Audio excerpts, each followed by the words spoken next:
Daniel 9, el capítulo 25 dice, sabe pues y entiende que desde la salida de la orden para restaurar y edificar a Jerusalén hasta el Mesías príncipe habrá 7 semanas y 62 semanas se volverá a edificar la plaza en tiempos angustiosos. Y después de las 62 semanas se quitará la vida al Mesías no por sí. Y el pueblo de un príncipe que ha de venir destruirá la ciudad y el santuario, y su fin será con inundación hasta el fin de la guerra, y será su devastación. Y la otra semana confirmará el pacto con muchos. A la mitad de la semana hará cesar el sacrificio y la ofrenda. Después, con la muchedumbre de las abominaciones, vendrá el desolador hasta que venga la consumación y lo que ya está determinado se derrame sobre el devastador. El asunto, digamos, de las semanas que vienen, los pactos que Dios ha hecho y también lo que pasó con Daniel. A Daniel se le permitió que fuera la clase de persona que tuvo una vida, yo diría que es una vida única, una vida ejemplar. Ustedes recuerdan que cuando lo buscaron para acusarlo de algo, dicen que no encontraron en qué acusarlo. Y entonces encontrar gente que no haya de qué acusarlo, pues es un poquito difícil en la vida, porque el uno cuando no tiene una situación tiene otra. Pero entonces estaba pensando también que cuando fue la transmigración de Babilonia, se presenta todo ese recorrido que hay entre Babilonia y Jerusalén, o Jerusalén y Babilonia, y fueron los muchos que murieron en el recorrido. La historia habla que metros y metros y metros había gente que caía muerta, pero no se llevaban los cuerpos, tenían que dejarlos. También llegaron allá los que más fuerza tenían, porque no habían caballos para ellos, no había facilidad, no había ni agua casi. Entonces en ese recorrido murieron muchos, y los que logran llegar allá, llegan niños, llegan jóvenes, pero llegan ancianos también, pero pocos, porque la mayoría de los ancianos se quedaron allá en Jerusalén. Entre esos niños que están llegando, algunos historiadores presentan que están llegando casi de brazos o caminando, esos jóvenes que después se ven, Daniel, Ananías, Misael y Azarías, fuera de los otros también que llegaron allá.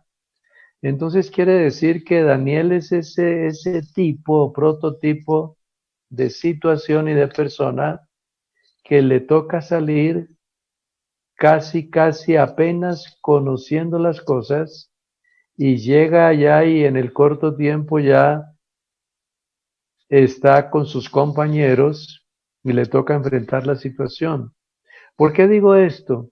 Porque para tener las visiones que tuvo Daniel, Daniel tuvo las visiones de toda la historia de la raza humana. Por eso vio la imagen de Nabucodonosor. Por eso vio también las bestias que aparecen en el libro de Daniel. Vio los imperios, los gobiernos, los que se levantan, los que caen. Entonces eso fue lo que hizo que el rey Nabucodonosor se sintiera un poquito desesperado, porque cuando uno sueña y no recuerda, pues para uno es como lo mismo. Pero es que el rey había visto algo que nunca lo había soñado, y estaba también casi desesperado de saber de que fue testigo en el sueño de algo y no sabía qué era. Entonces ahí es donde ya los manda a llamar a los magos, a los adivinos, y es donde ellos le dicen, pero Señor, es que muy raro, muy extraño que tú vas a acabar con nosotros sabiendo de que ni siquiera sabemos qué es. Dice, sí, pero es que ustedes son y los que tienen que saber y los que miran los astros y los que son los inteligentes. Y ahora dicen que no saben ustedes. Entonces, ¿qué es lo que ustedes saben? Entonces ahí es donde entra, ustedes saben, Daniel. Entonces allí es donde ya el rey tiene que ver que su imagen forma parte de todos los imperios. El principal imperio que hay es el imperio de él. Por eso la cabeza es de oro, porque es uno de los imperios que fue más poderoso.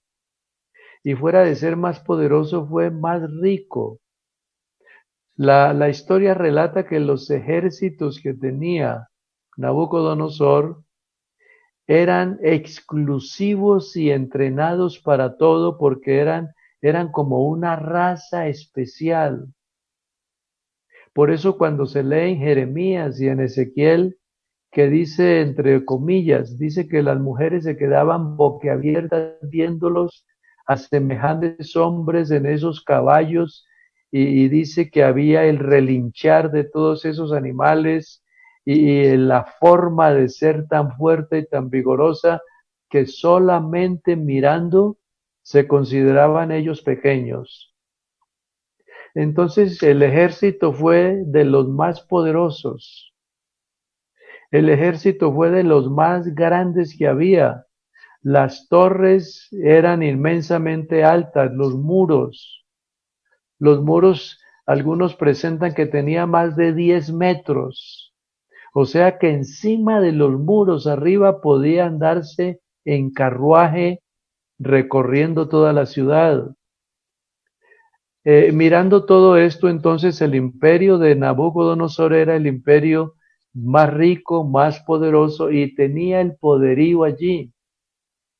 Por eso es que cuando se mira ese imperio, las dinastías que hubo entre ellos, ya ustedes conocen también esa historia de las dinastías, que está Nabucodonosor, está Nabuzaradán, está Nabopalazar, están todos estos que fueron hombres de dinastía y también aparece por último Belsasar. En el Belsasar por el vicio y toda su forma de ser de licor y de mujeres es donde el imperio comienza a decaer. Ya ustedes saben que ahí es donde el imperio medo-persa vence al imperio de Nabucodonosor.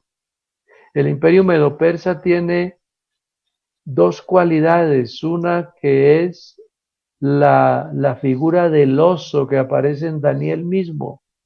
Entonces le dice al rey, después de ti vendrá un imperio que será deforme, porque será un animal, un oso más alto de un lado que otro.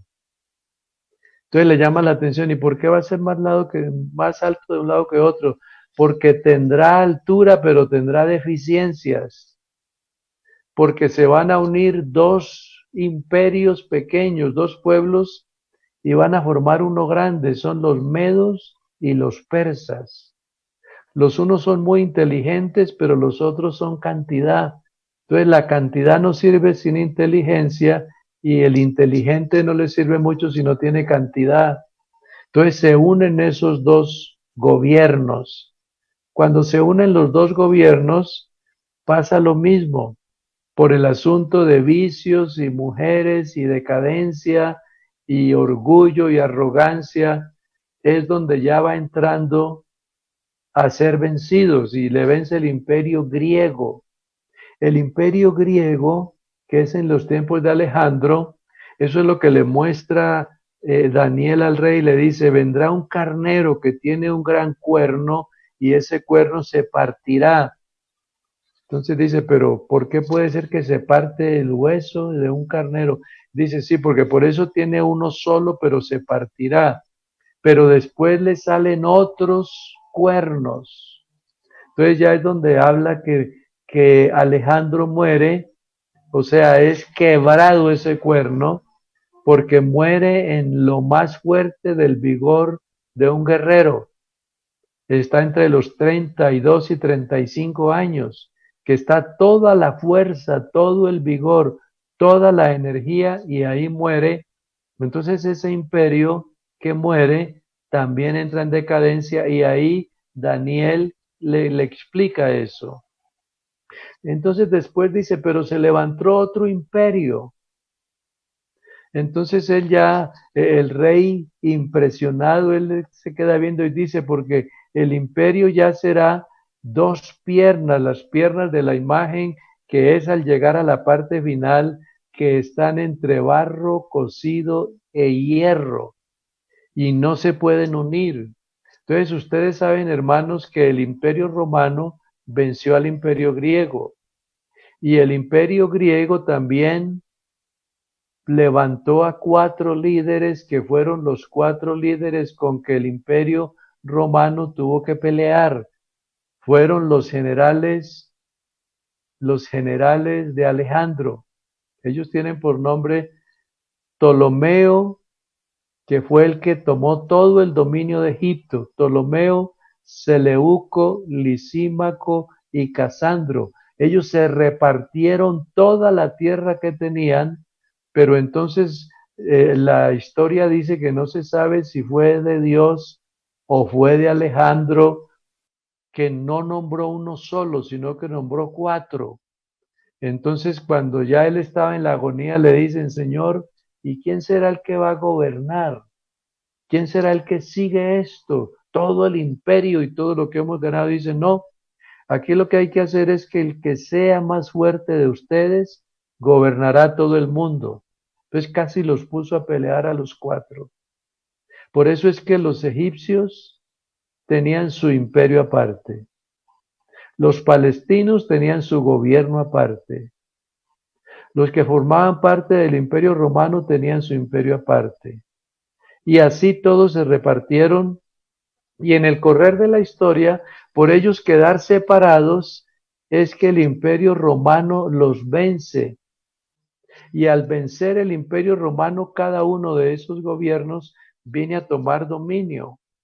Entonces, después de que toma dominio, es donde ya aparece esa figura con las dos piernas que son el gobierno del oriente y del occidente, porque el imperio romano entró en decadencia por la división que hubo en los tiempos de Domiciano, Diocleciano.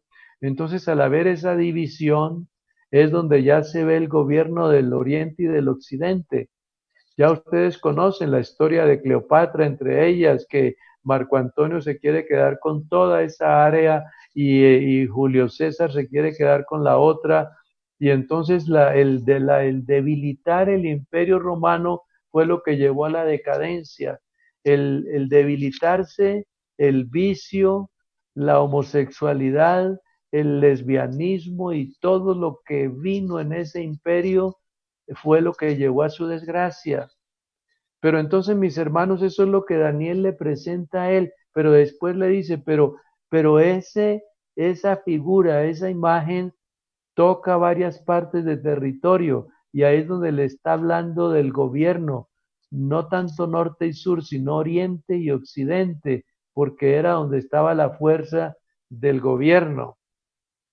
Mis hermanos, entonces cuando ya le dice eso, le dice esa mezcla que hay y los dedos que hay que serán naciones que se unirán, pero no habrá una homogeneidad entre ellas, no hay una solidez, porque está lo del barro y lo del metal. Entonces parece que lo que se deduce es que desde esos tiempos de Roma ya se concentra mucho lo que es la política y la religión. Y eso puede funcionar en parte, puede estar en algún momento, pero no siempre es así, porque uno de los dos quiere tener el gobierno todo. Por eso en los tiempos de los imperios, la religión lo tenían aparte o la mezclaban, pero el que gobernaba todo lo de la religión era el rey o era el gobernante. Pero ya cuando viene esta mezcla, es donde ya ustedes conocen del 325 que surge ya la otra parte del cristianismo.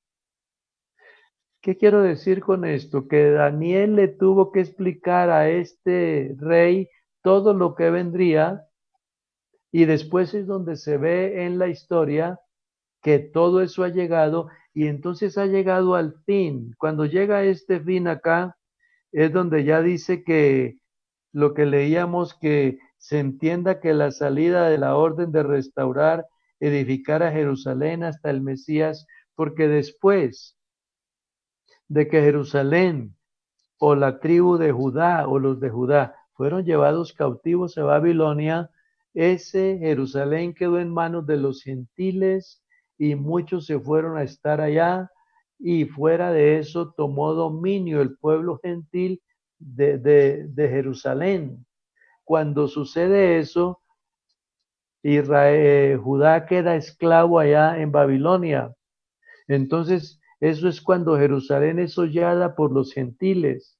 Después sigue hollada por los gentiles porque toman dominio, toman control. Ahora, mirando esa área, por eso tenemos que acudir a la historia para poder hacer un análisis de lo otro. Cuando la Biblia lo declara aquí, que serán edificados los muros en tiempos angustiosos, son los tiempos de Nehemías y son los tiempos de Esdras. Ustedes notarán que cuando es Esdras, hay una problemática para irse él allá a ayudar por la parte espiritual y la parte del sacerdocio.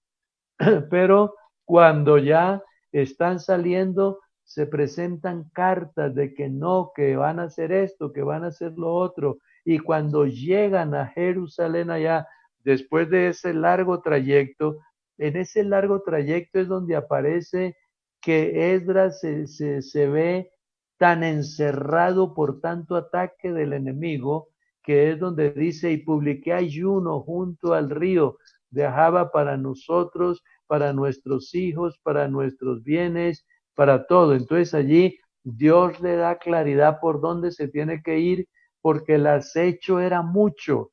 Pero el mismo Esdras dice, pero caí en cuenta que yo le había dicho al rey que Jehová está con nosotros. Entonces él donde dice, tuve vergüenza de pedirle ayuda. Entonces ahí es donde ya, esa es como una vergüenza sana, digamos, en ese momento allí. Pero entonces tuve vergüenza de pedirle ayuda porque le habíamos dicho. Ahora cuando llega allá, mandan otras cartas y es donde dice, van a restaurar una ciudad, rey, y esa ciudad la van a poner tan fuerte que te van a quitar el gobierno, el imperio, y vuelve y manda otra carta y dice que no construyan nada, que se quede todo así.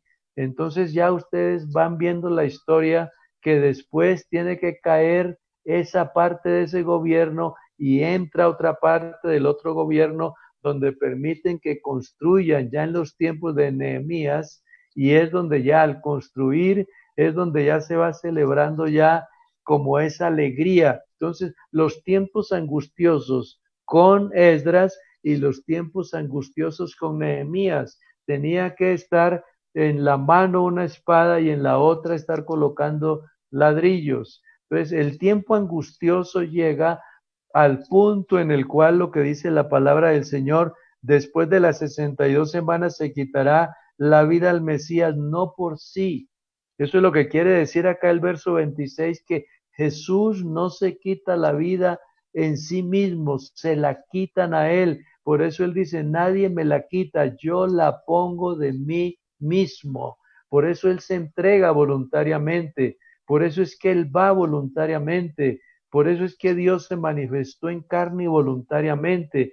Por eso es que Él hace todo voluntariamente. Él pudo ir a Grecia, pudo huir a Egipto, pudo huir a la India, pudo esconderse por allá, pero es que Él no vino a esconderse, porque el Hijo del Hombre vino a buscar y a salvar lo que se había perdido. Parece que una de las opciones que había, que la miramos como un poquito rápida, es cuando Él les dice a sus discípulos, es necesario que yo vaya a Jerusalén y allá sea entregado en manos de pecadores y sea escarnecido y sea vituperado, pero al tercer día resucitaré. Entonces ahí es donde Pedro, el amable Pedro, le dice, Señor, ¿cómo se te ocurre ir allá? No lo hagas. Esa es el área en la cual había como una posibilidad humana que él había podido escapar, había podido huir, pero Jesús nos muestra como el valor, la valentía, porque a lo que vino, vino. Entonces ahí es donde se lee que dice que afirmó su rostro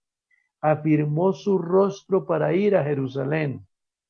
Tanto que le dice al mismo Pedro, apártate de mí que no sabes las cosas que son de Dios. Entonces ahí es donde ya el otro tiene que retirarse porque creía que estaba haciendo las cosas muy bien y estaba haciendo, era un objeto allí para darle desánimo al Señor, pero no lo desanimó, porque Jesús vino a lo que vino, hizo lo que hizo, y entonces después es que él llega a Jerusalén y él está libremente por las calles. Él no se esconde y que no, que cuidado vienen donde mí, no. Tanto que cuando lo están buscando y él está con los discípulos, él mismo les pregunta, ¿a quién buscan? A Jesús Nazareno, yo soy. O sea, ahí estaba en medio de ellos. Después ellos, ya él dice, si es a mí, aquí estoy, entonces déjenlos ir a ellos.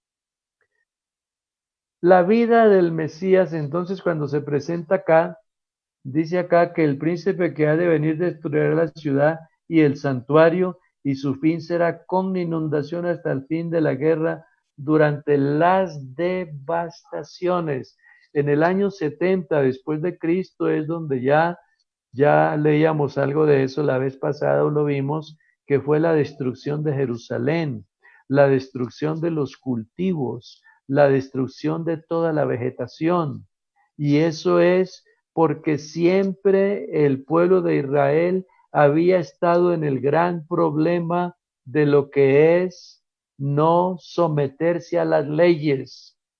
Por eso ellos dentro de sí mismos tratan de decir, es que no hemos sido esclavos de nadie, pero el mismo Jesús les dice que sí han sido esclavos y por eso están como están, porque el que es esclavo del que le venció.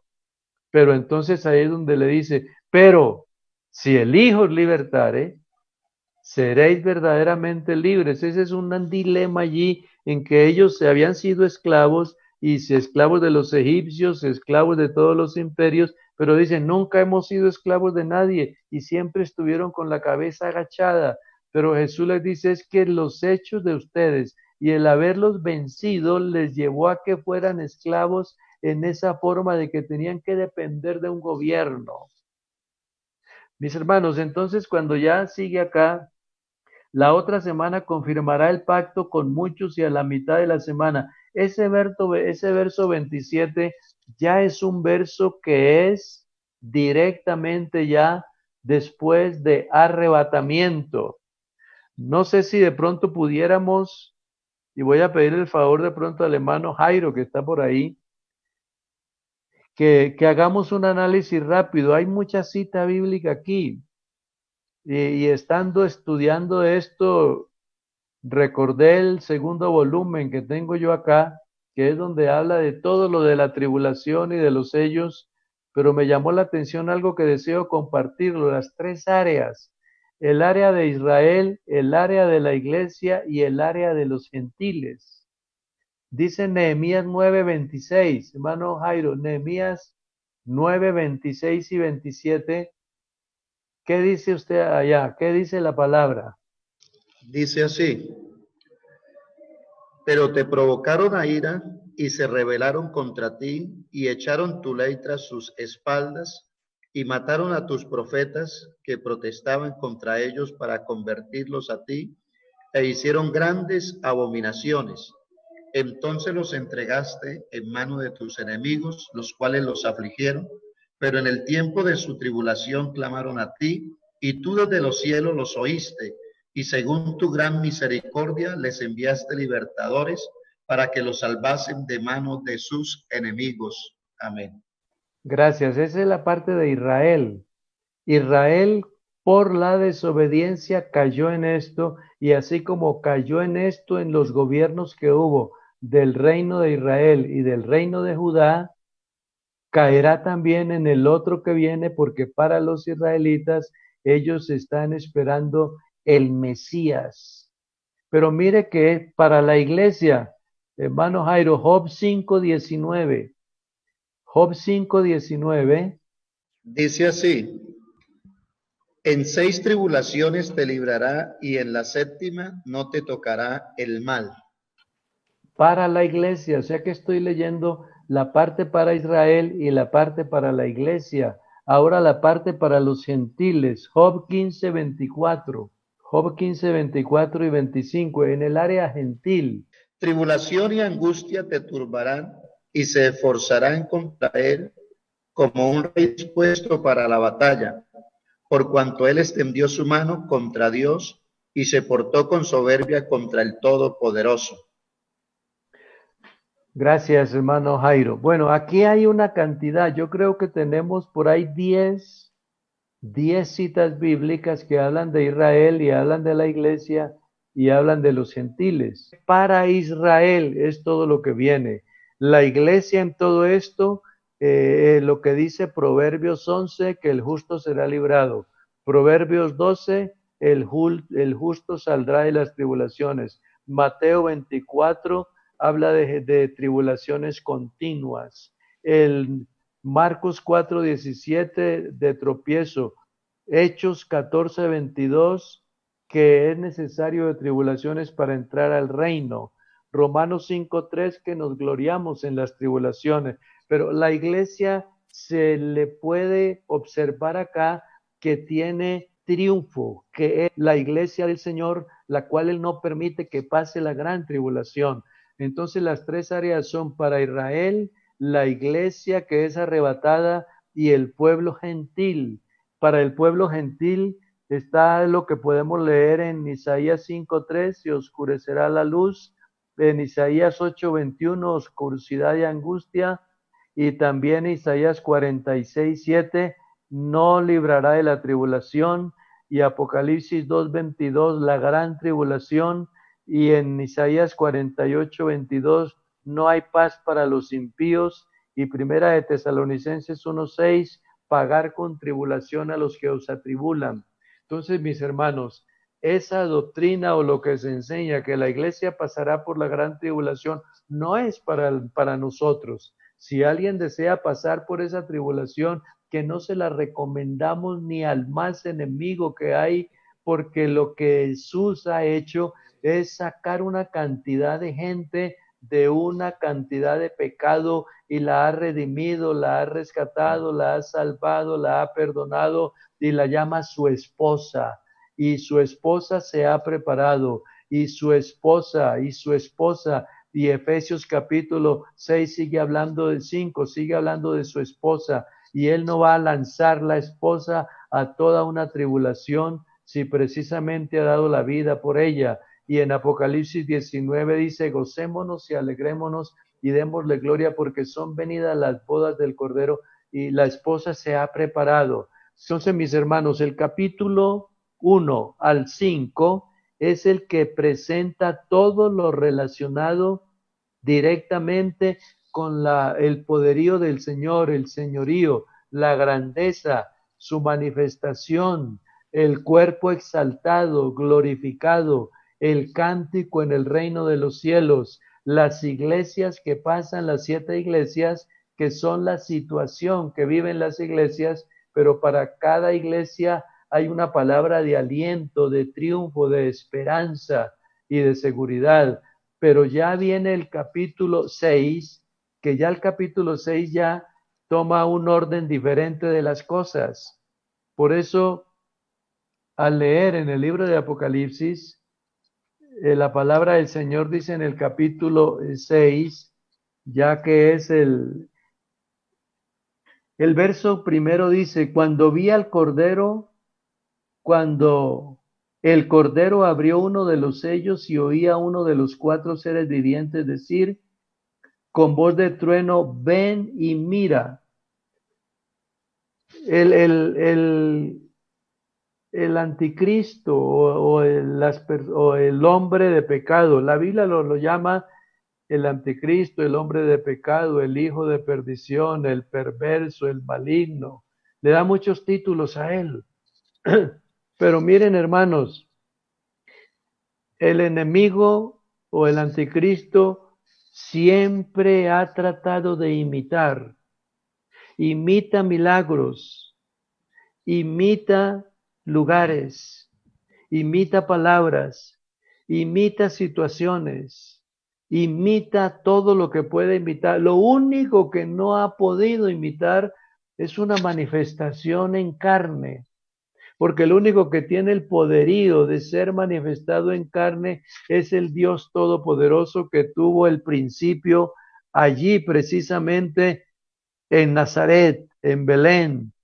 Ahí es donde se ve que la Virgen María y que el Espíritu Santo dice allá, te hará sombra y lo santo que nacerá será llamado Hijo del Altísimo. Pero como no puede el anticristo meterse en un vientre y aparecer un cuerpo ya que él lo haya sacado, porque es que el hombre, el anticristo, o sea, el hombre de pecado, el hijo de perdición, no tiene ningún poder creativo. El único que tiene poder creativo es el Señor. Y por eso es que Él ha hecho las personas, las almas, los cuerpos, las vidas. Pero cuando aparece acá, en este verso primero, dice el verso 2, un caballo blanco y el que lo montaba tenía un arco y le fue dado una corona y salió venciendo para vencer. Quiero que tengamos en cuenta que Jesús no vino venciendo para vencer sencillamente. Él fue escarnecido, fue vituperado, fue perseguido, fue humillado y siendo en criatura, tuvo que inspirar a José y a María para irse para Egipto porque iban a matar a todos los que tenían esa edad. No es como hay unas ideas por ahí católicas o lo que sea, que el niño no lo podían cargar porque pesaba mucho, que el niño se movía, desaparecía, estaba aquí, estaba allá. No, la niñez de Jesús fue una niñez normal, natural. Él iba, él lloraba, él comía, él tomaba su agua, su alimento. Entonces, cuando se ve acá que dice que estaba montado en un caballo blanco y le fue dada una corona saliendo para vencer, la muerte fue lo que Jesús venció y la muerte la venció en la resurrección, cosa que el demonio ni ningún demonio puede hacerlo porque el que muere, muere. Lo que sucede es que hay señales, como dice en el libro de Tesalonicenses, señales y milagros mentirosos. Por eso es que hay cuerpos, por eso es que hay figuras. No sé si alguno de ustedes ha conocido precisamente esa historia que se presenta en esos lugares de África y también se presenta en Haití, por ejemplo, señales y milagros mentirosos, cuerpos que usted los vio muertos y después los ve caminando por ahí, pero que no distinguen mucho, que no conocen, pero obedecen. La misma gente cuando muere alguien se lo lleva casi para la casa y nadie lo deja solo para que no se lleven el cuerpo y traten de llenarlo de demonios, de figuras, de cosas, de polvos, de situaciones que va llevando a que el cuerpo se levante solo y comienza a caminar por ahí.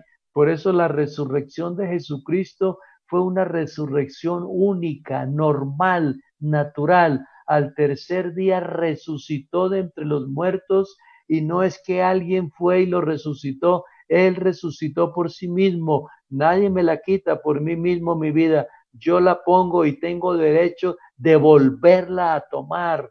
O sea que en Jesús es la resurrección más perfecta que hay. Por eso no lo distinguen casi. Ustedes ven a los caminantes de Maús Se acerca un caminante al lado, anda con ellos. ¿Qué persona después de 3 días o algo puede estar andando tan tranquilamente sabiendo que le golpearon, le hicieron pedazos la mayoría de su carne y estar andando y le ven el rostro normal, le ven las manos y antes se les adelanta como que tiene más fuerza que ellos y después lo ven allá y dice, y no era este el que estaba andando con nosotros, no era el que nos decía cómo ardía el corazón de nosotros. Es que la resurrección de Jesús no fue una imitación, la resurrección de Jesús es única porque por eso Él es el primogénito de entre los muertos. Por eso cuando habla con Juan le dice, yo soy el que fui muerto y ahora vivo y vivo para siempre. Porque la idea que tenían muchos era que nunca lo volverían a ver por verlo tan destrozado, tan acabado, pero por eso no fue quebrantado ningún hueso y por eso su carne es restaurada, es recuperada, pero nada tuvo que ver con huesos porque no se los partieron y él está caminando normal y tranquilamente con ellos. 40 días estuvo andando con ellos y era de un lugar para otro y el que era como incrédulo, que era Tomás, y no, yo no lo creo, no puede ser, pero le dice, ven, mete la mano aquí y convéncete que yo no, yo soy el mismo, porque un espíritu no tiene carne ni hueso, como veis que yo tengo.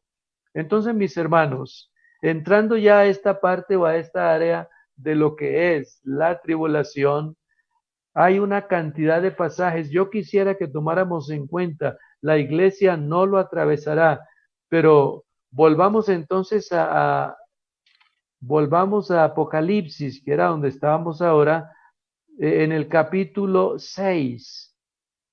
El capítulo 6 de Apocalipsis nos está mostrando precisamente lo que dice su palabra, que andaba en un caballo blanco y el que lo montaba tenía un arco. Los reyes desde los tiempos de Israel tenían la costumbre de andar o montar en un caballo blanco. Cuando van a llevarlo o a presentarlo, era el mejor caballo que había. Y por eso ya en los tiempos de David, él tiene que esforzarse y mostrar que Salomón era el que sería rey y va y le traen el caballo. Cuando se habla de esto, se habla de esa particularidad. Pero miren ustedes que Jesús no entra en el caballo más grandioso o más bonito o más fuerte que hay, sino en un pollino hijo de asna y entra en Jerusalén. Le tienden allí sus mantos y dice, bendito el que viene en el nombre del Señor. Yo quisiera que tomáramos en cuenta algo más, hermanos, acá, que veo que el tiempo ya nos va venciendo aquí, pero tomar en cuenta, esta es una imitación del verdadero rey, una imitación del verdadero Mesías. ¿Por qué?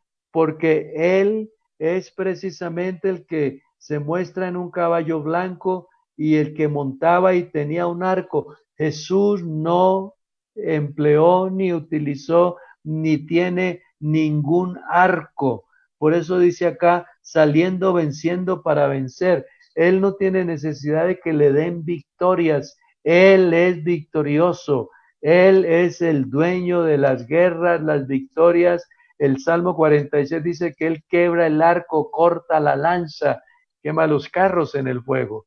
Él es el poderoso. Entonces la imitación, por eso se llama anticristo, por eso es que no es Cristo, porque es una imitación.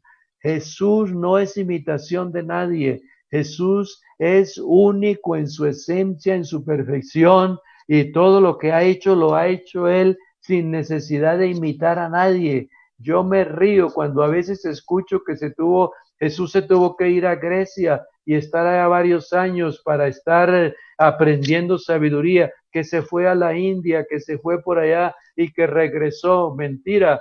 Jesucristo, en Él están escondidos todos los tesoros de la sabiduría y del conocimiento. No es que Él se fue a aprender para después, no, porque los mismos griegos van a buscarlo. Queremos verlo, queremos conocerlo. Era tanta la fama que tenía que se divulgaba por todo el territorio de lo que él era.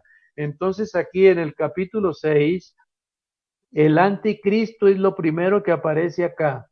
Y después siguen los sellos. Vi un caballo blanco y le fue dado una corona, y cuando abrió el segundo sello, un ser viviente que decía del caballo bermejo. Yo quisiera que tomaran en cuenta que en el capítulo 5 vimos unos seres vivientes que están allá delante. Esos mismos seres vivientes son los más cercanos a él, creados exclusivamente para él, para estar con él, para estar cerca a él. Y si ustedes siguen leyendo los capítulos, van a encontrar que él precisamente les autoriza para que ellos solamente digan, ven y mira, observa, ven y mira. Después sigue diciendo en otros textos que está más adelante, el 3, el ser viviente que le decía, ven y mira, y después sigue diciendo el caballo amarillo que montaba, y se presenta cuando el mismo ser dice, ven, observa, ven y mira. Los caballos que aparecen ahí son una tipología de las cosas que vendrán y lo que está sucediendo, que son prácticamente cosas que ya están comenzando a funcionar. El hambre, la guerra, la peste y la muerte. El hambre, porque vendrá el tiempo en que habrá una cantidad de situaciones. Lamentablemente tenemos una tierra buena, bonita, agradable, que produce, pero si hay guerra, no hay producción. Si hay guerra, se utilizará si hay tierra, se utilizará en la guerra para que transiten los ejércitos, para que sea para combatir, pero cuando la tierra se ha dedicado para sembrar y para cultivar, hay alimento. Ya viene más acá el caballo precisamente que se presenta acá. Lo primero que viene es el blanco, pero el blanco es una imitación. El caballo bermejo, y el que lo montaba le fue dado de quitar la paz y que se matasen unos a otros, y se le dio una gran espada. Quitar la paz. ¿Por qué aparecen estos personajes aquí o estos caballos o esta forma tipológica? Porque el anticristo, el que aparece acá, con todo ese poderío que se trata de ver en el verso primero, es el que se va a encargar de arreglar todo lo que viene. Que no haya eso de tantas muertes, porque él va a proclamar la paz. Sigue hablando acá que después viene y una balanza en su mano, que es lo que habla acerca del hambre. Él va a prometer cantidad de alimento. Después viene otro que es amarillo, que es la muerte, y el Hades le seguía. Todo lo que aparece acá, él va a tratar de resolver, de arreglar.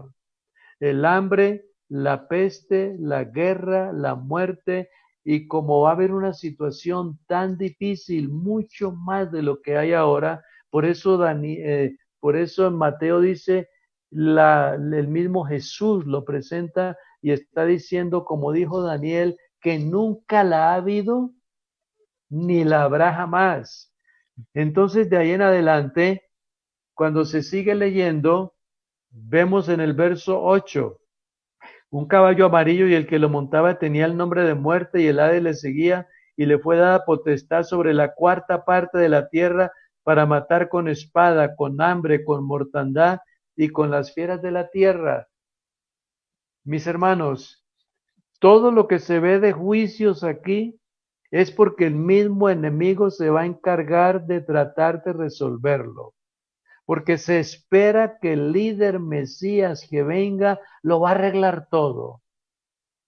Yo quisiera compartir con ustedes algo de esto que dice acá, o precisamente en la semana 70, lo que acabábamos de leer, el pacto que se va a hacer allá, el pacto con los judíos, o sea, pacto con los judíos, que es el pacto político, es economía, es comercial y es paz con el mundo árabe. O sea que lo que quiere precisamente Israel es tener paz con el mundo árabe, pero yo creo que ustedes van entendiendo lo que dice la palabra del Señor acá. Y la otra semana confirmará el pacto con muchos, Daniel 9:27, y a la mitad de la semana hará cesar el sacrificio y la ofrenda, y después con la muchedumbre de las abominaciones vendrá el desolador. Lo que va a ser el pacto que va a tener de los 7 años son 3 años y medio de paz. 3 años y medio en que todo lo que Israel quería lo tiene. 3 años y medio que lo que el mundo esperaba ya lo tiene. La paz que querían, la tranquilidad, el trabajo, el dinero, todo lo hay. Entonces no faltará que digan, este verdaderamente era el que nosotros queríamos. No era ese de ese siglo primero allá, que milagros, que aquello, que lo otro. No, no, no. Este era, porque este es el que necesitábamos. Entonces, cuando hacen el pacto de ver tanta popularidad y tanta fama y tanto dominio en esos 7 años que se presentan acá, es precisamente como una tipología de los 70 que estuvo el pueblo de Judá allá en Babilonia y se presenta 70 años, pero aquí son 7. Entonces, después de que se presenta esto, a los 3 años y medio, el mismo gobernante comienza a violar lo que había hecho con ellos, porque ellos hacen pacto político y pacto religioso. Al hacer el pacto religioso, ellos lo primero que dicen allá, necesitamos arreglar el templo, tener el templo, sacrificar en el templo y que venga ya la tribu de Leví y comience a organizar todo y entonces tú nos vas a ayudar para que precisamente se logre hacer estos sacrificios y estos sacrificios sean para el Dios nuestro de Abraham, de Isaac y de Jacob. Cuando ya no se cumple ese pacto como ellos lo habían hecho, van a descubrir que él solo quería era el pacto político, pero no el pacto religioso, porque después de tanto poder que tiene, se cumple, mis hermanos, lo que la palabra del Señor dice en Tesalonicenses. Y lo que dice en Tesalonicenses es lo que ya ustedes lo han leído. Dice acá, nadie os engañe en ninguna manera porque no vendrá el 2:3 de segunda de Tesalonicenses, no vendrá sin que antes venga la apostasía y se manifieste el hombre de pecado, el hijo de perdición, el cual se opone y se levanta contra todo lo que se llama Dios y es objeto de culto, tanto que se sienta en el templo de Dios como Dios, haciéndose pasar por Dios. Cuando ellos van descubriendo de que este no es, porque el nuestro, el que esperábamos era distinto, el que esperábamos venía de la tribu de Judá, el que esperábamos venía de ese territorio, el que esperábamos nacería en Belén. Entonces dice, pero es que este no se sabe ni dónde nació, ni dónde es, y hemos hecho el pacto con él. Entonces, de ese momento en adelante, comienza la otra parte acá, después de la muchedumbre, vendrá el desolador hasta que venga la consumación y lo que está determinado. La gran tribulación terminará con una gran batalla. La gran batalla que ya ustedes saben que es Armagedón, porque la gran batalla que va a suceder allá es porque Israel no va a permitir, pero cuando ha cometido el último error de haber creído en un Mesías que no era ese, entonces es donde ya nos tenemos que trasladar por allá, por esa parte muy conocida que ustedes ya saben que está en Zacarías, Zacarías capítulo 13. Dice acá, Y le preguntarán, dice Zacarías 13:5. Él dirá, no soy profeta, labrador soy de la tierra, he aquí, he estado en el campo desde mi juventud. Y le preguntarán, ¿qué heridas son esas en tus manos? Y él responderá, con ellas fui herido en casa de mis amigos. Fui herido en casa de mis amigos. Y en el capítulo 12 del libro mismo de Zacarías, dice el verso 10, derramaré sobre la casa de David y sobre los moradores de Jerusalén espíritu de gracia y de oración. Mirarán a mí, a quien traspasaron, y llorarán como se llora por hijo unigénito. Él era unigénito. Y afligiéndose por él como se aflige por el primogénito. Esas son características de él, unigénito y primogénito. En aquel día habrá gran llanto en Jerusalén, como el llanto de Adar Rimón en el valle de Megiddo. O sea que ahí está lo que quiere decir en Isaías, que se convertirá una nación en un día. La nación se convertirá porque tendrán que aceptar, pero al aceptar al verdadero Mesías, ya el otro tiene las naciones preparadas para que se cumpla lo que dice Daniel, vendrá la gran situación del ataque, y es lo que dice acá, hasta que venga la consumación de lo que está determinado y se derrame ya lo desolador. Ya para terminar, mis hermanos, en esa guerra que va a haber es precisamente porque el Señor se parará en el monte de los olivos y allá vendrá el enemigo a querer hacer lo que quiere y no puede porque el mismo Señor peleará por ellos. Pero ya la iglesia ha sido arrebatada. En el capítulo 20 del libro de Apocalipsis aparece Jesús como guerrero. Y con eso finalizamos esta partecita ya. En Apocalipsis capítulo, pudiéramos entonces aquí comenzar desde el 19, pero mire lo que dice el 19, el verso 7. Gocémonos y alegrémonos y démosle gloria, porque son venidas las bodas del Cordero y su esposa se ha preparado. No aparece desde el 6 hasta el 18 y aparece en el 19 con las alabanzas en el cielo. ¿Quién? La iglesia, la que está vestida con lino fino. ¿Y qué sigue diciendo acá? Y se le ha concedido que se vista de lino fino, limpio, resplandeciente, porque el lino fino son las acciones justas de los santos. Ahora recuerden que estamos en el 8, viene el 9. Y el ángel me dijo, escribe, bienaventurados los que están en la cena de las bodas del Cordero. Y me dijo, estas son las palabras fieles y verdaderas. Yo me postré a sus pies para adorarlo y me dijo, mira que no lo hagas, yo soy consiervo tuyo y de tus hermanos que retienen el testimonio de Jesús. Adora a Dios porque el testimonio de Jesús es el espíritu de la profecía. Y dice el verso 11, entonces vi el cielo abierto y un caballo blanco. Aquí ya este sí es un verdadero guerrero. Este guerrero se conoce, montaba y era fiel y verdadero.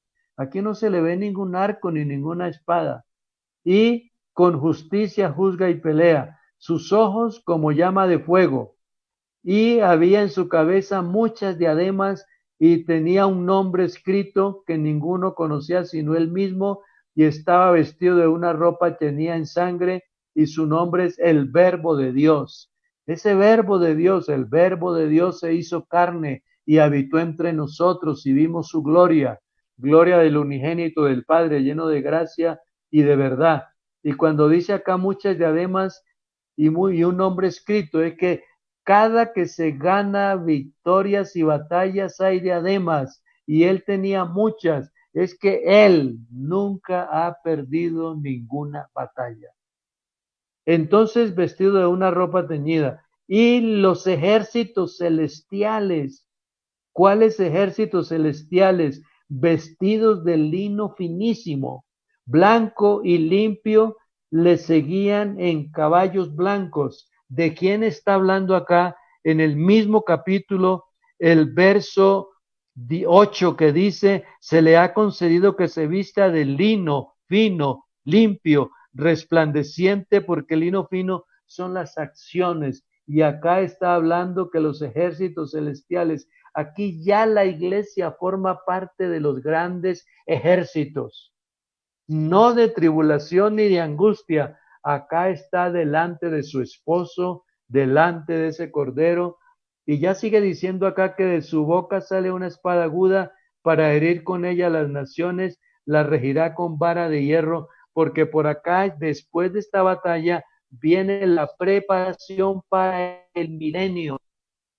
Venir la preparación para el milenio, en el milenio va a estar con su esposa, va a estar con su iglesia, va a estar con sus redimidos y va a estar con aquellas naciones o aquellos pueblos que se unieron en el momento de Israel en la gran batalla que se necesitó. O sea que falta mucho que hacer y viene mucho que hacer. Lo que pasa es que ahora estamos haciendo las cosas en este cuerpo mortal, en este cuerpo que cualquier momento desaparecemos de aquí, pero ya estando en el arrebatamiento hay un cuerpo glorioso, no exaltado. El único que tiene el cuerpo exaltado es el Señor de gloria de Apocalipsis capítulo 1. Nosotros tenemos en nuestro cuerpo glorioso, glorificado, y no habrá más muerte, sino que tenemos ya la oportunidad de estar con el esposo por siempre. Entonces, mis hermanos, me disculpan que me prolongué, pero bueno, gracias a Dios que logramos entender, y yo quisiera que lográramos comprender que creemos diferente a muchos que creen que la iglesia va a pasar por la tribulación grande. No, no, no. Nosotros creemos que tenemos tribulaciones, tenemos angustias, usted sufre, yo sufro, hemos pasado momentos muy, muy duros, pero una cosa es pasar por estos momentos y otra cosa es la gran tribulación, donde cada sello, donde cada trompeta son juicios y castigos. Por eso ya dejemos ya hasta acá, porque meternos con los sellos y las trompetas es una cadena donde lo uno forma parte de lo otro, donde el último sello es el último sello es la primera trompeta, y así, y hay una conexión de todo. Pero lo que les quiero decir, mis hermanos, es sigamos predicando de que Él vuelve pronto, de que Él ya está a las puertas, de que esto que se vio de la peste y todo pasará, pero cuando vengan cosas más terribles, ya la iglesia está con Él. Cuando venga el juicio de la naturaleza, el juicio al mar, el juicio a todo lo que es la tercera parte de los hombres, ya la iglesia está con el Señor. Mis hermanos, me alegra haber estado con ustedes. Dios les bendiga.